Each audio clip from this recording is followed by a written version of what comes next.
बताओ मुझे, अगर आज हम बेवकार कौम बन गए हैं, क्यों? कौन सी गलती हमने की? आज हमारे बच्चों जेल की सलाखों में, हमारे लोग आतंकवाद के झूठे मुकदमे 20 साल की उम्र में उठाया, 20 साल आ रहा है, उसकी जिंदगी खत्म हो जाती है, वो जिंदा रह करके नहीं मर जाता है। जाकर के पढ़ना, एक किताब आई है 22 बनी, मंगा लीजिएगा, पढ़ लीजिएगा उसको, देखिएगा किस तरीके से मुसलमानों के साथ जुल्म और ज्यादतियां होती है। आज आप किसी दफ्तर में चले जाओ, नाम मुसलमान है, उठा करके फाइल फेंक दिया जाता है। क्या मेरी बात गलत है? आज आप किसी काम से चले जाओ, अगर लोगों से 50 रुपए में वो काम होते हैं तो आपको 5000 रुपया देना पड़ता है। यहां पर बैठे हुए लोग बता दो कि तुम्हारी पासपोर्ट की रिपोर्ट एसएचओ फ्री में लगाता है या 5000 रुपया लेता है? बताओ क्यों? क्यों लेता है? किस बात की लेता है? क्यों? क्योंकि इस देश में सबसे नरम चारा अगर कोई है तो वो कलमा ला इलाहा इल्लल्लाह मुहम्मद रसूलुल्लाह पढ़ने वाला। क्यों है? कभी आपने सोचा? नहीं सोचा, क्योंकि आपके पास सोचने का मौका नहीं है। आप कल के बारे में नहीं सोचते। सबसे दूर अंदेश कौन? कहीं जाने वाली मुसलमान कल के बारे में सोचना बंद कर दिया है। मेरे दोस्तों, जो चीजें, जो हरकतें आपके सामने हो रही है, ये किसी से छुपी नहीं है। अब बार बार मैं उसी बात को क्या बोल रहा हूं? आज आपके मदारिस, मसाजिद, आपकी शरीयत, आपकी दाढ़ी, आपकी टोपी, आपका हिजाब, आपकी बहनें, खुलेआम ये लोग कहते हैं कि मुस्लिम बच्चियों को हम अपनी बहू बना करके लेके जाएंगे। अच्छा, खूबसूरत हमारा बेटा है, और जब इनकी बच्चियां हमारे बेटे से मोहब्बत कर लेती है तो कहते हैं लो जहाद। ये कौन सी बात हो गई भाई? एक ही देश में दो तरीके के कानून। जेल के अंदर हम दाढ़ी में जाते हैं, हमारी दाढ़ी काट दी जाती। जेल के अंदर हम जाते हैं, मुल्ला कह के हमको मारा जाता है। ये जो नाइंसाफियां हो रही है, इन चीजों से लड़ने के लिए आपके पास रास्ते क्या है? बताओ, क्या आपके लिए कोई आवाज उठा रहा है? समाजवादी पार्टी से मैं पूछना चाह रहा हूं, जो उत्तर प्रदेश के अंदर योगी गवर्नमेंट मदरसे का सर्वे करवा रही है, समाजवादी पार्टी के लोगों,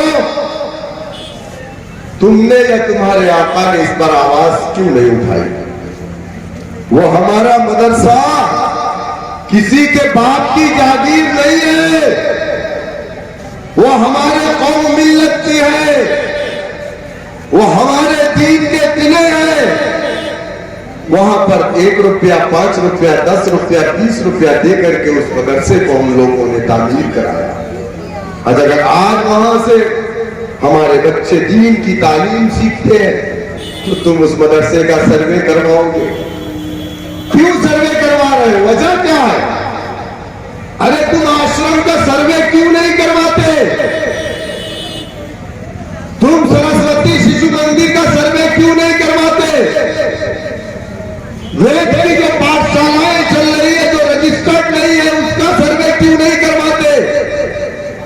हमारे मदरसे के बच्चों ने कभी बाहर आकर के शिकायत नहीं की कि हमें खाना नहीं मिलता।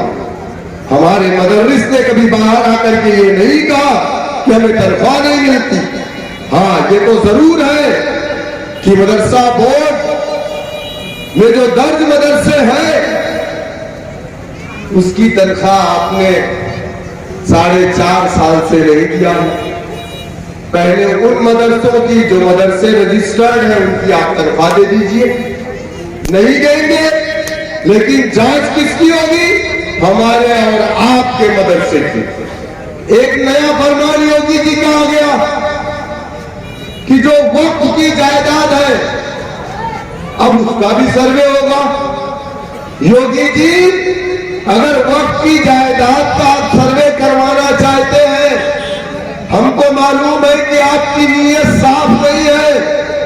1989 में जो जमीनें वक्त में दर्ज की गई, आपने उसको गैर कानूनी बता दिया।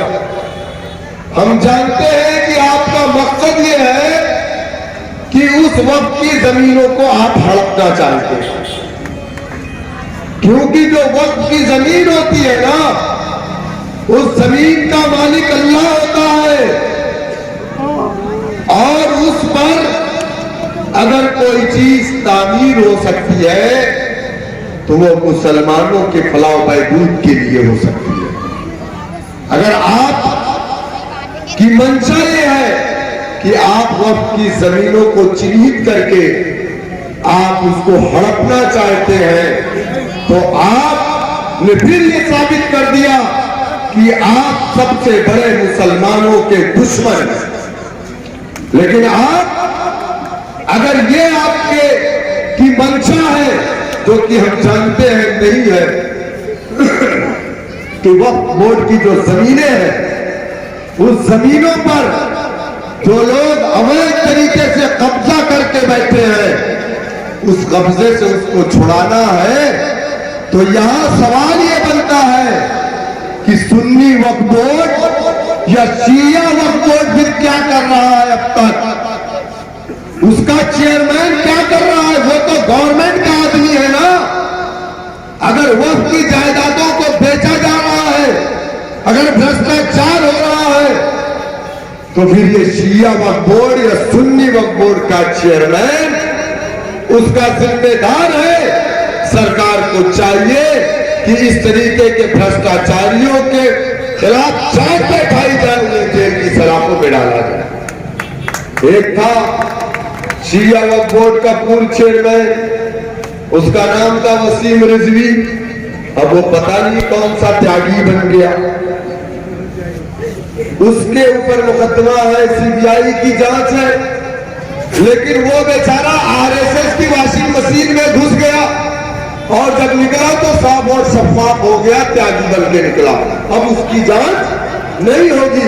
मेरे दोस्तों, मेरे बुजुर्गों, मैं आपसे यही कहना चाहता हूं कि इस देश के अंदर बसने वाले तमाम समाज के लोगों ने अपना डंडा बनाया, अपना झंडा बनाया, अपनी पार्टी बनाई। आरएलडी जाट समाज उत्तर प्रदेश में कितना है आप बताओ मुझे, कितना है? 3 से 4% है ना जाट। जाट की भी अपनी पार्टी है, और अपनी पार्टी के डंडे झंडे को अपने कंधों पर लेकर के दौड़ता है। राजभर समाज उत्तर प्रदेश में 4% है, वो भी सिर्फ पूर्वांचल में है। उसकी भी अपनी पार्टी, अपना डंडा, अपना झंडा, अपना नेता है। आज उसका नेता अपने समाज के इशू को लेकर के मुख्यमंत्री से मिलता है और कहता है कि ये हमारे समाज की परेशानियां, ये हमारे समाज को मिलना चाहिए। आप बताओ मुझे, 20% उत्तर प्रदेश में मुसलमान, तुम्हारा नेता कौन है? कौन तुम्हारे लिए बोलेगा? कौन तुम्हारी परेशानियों को लेकर के वक्त के चीफ मिनिस्टर से मुलाकात करेगा? आपने तो बस एक काम किया।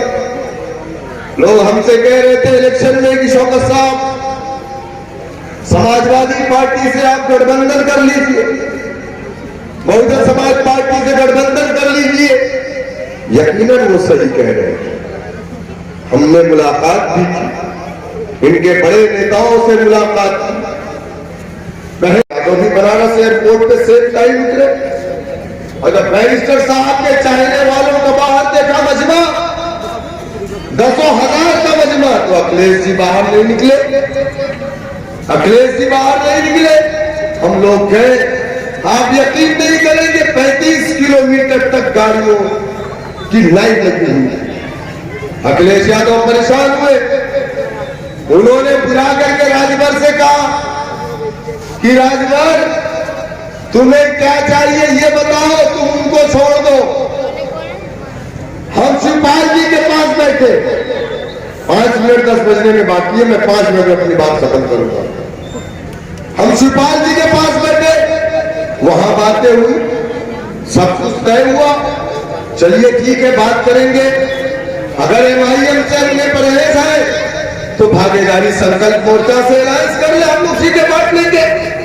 लेकिन इन्होंने कहा नहीं, 4% राजभर से इन्होंने अलायंस कर लिया। महान दल जिसे कोई नहीं जानता था, 2% मौर्या, उस पार्टी से अलायंस कर लिया। कृष्णा पटेल की पार्टी से अलायंस कर लिया। और जनवादी पार्टी जिसको कोई नहीं जानता था, जो 3% चौहान उत्तर प्रदेश में, उससे अलायंस कर लिया। 20% मुसलमानों वाली पार्टी से अलायंस करने के लिए मना करते हैं। क्यों जानते हो? क्योंकि जिस तरीके से जाटव समाज को लोग अपने बर्तन में पानी नहीं पिलाते, अछूत कहते हैं, उसी तरीके से मुसलमानों सियासत में आपको लोग अछूत समझते हैं। कोई ये नहीं चाहता कि तुम सियासत में हिस्सेदारी मांगो, हर कोई यही चाहता है कि तुम ताबेदार बन करके इनके गुलाम बने रहो और डिस्पोजल गिलास की तरह इस्तेमाल करते रहेंगे, कभी तुम्हें हिस्सेदारी नहीं देंगे। वक्त खत्म हुआ, चमन भाई ज्यादा परेशान है। मैं क्या, मेरे दोस्तों, मेरे बुजुर्गों, इंशाल्लाह फिर कभी आपसे बात होगी और हम लोग आते